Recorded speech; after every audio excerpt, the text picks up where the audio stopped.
Промени во блок тарифите за потрошената струја од домакинствата нема да има, тврди првиот човек на регулатор на Бислимовски. Иако министерот за економија Бектеши смета дека треба уште еднаш да се анализираат, а кај четвртиот блок да има измени. Бислимовски вели дека вака утврдените граници на потрошувачка на струја за домакинствата досега дале резултати и нема потреба да се прават промени.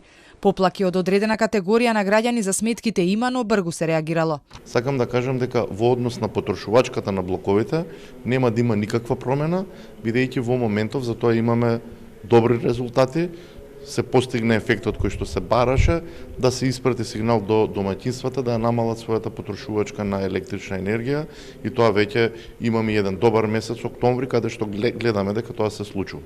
Од 1 јануари треба да се донесе и нова цена на струјата за граѓаните, но Бислимовски уверува, промена нема да има се додека не се направи добра анализа. Во меѓувреме спасот од високите трошоци за струја се бара во фотоволтаиците.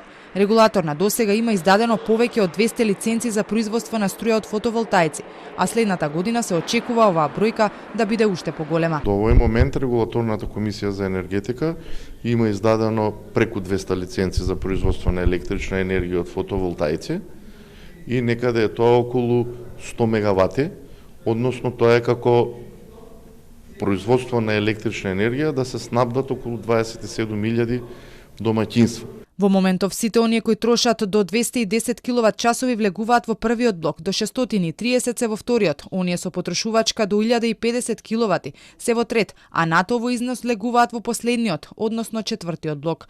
Надлежните уверуваат дека случувањата во енергетскиот сектор нема да влијат врз цената за домакинствата, но до година ДДВ-то за електрична енергија ќе се зголеми од 5 на 10%.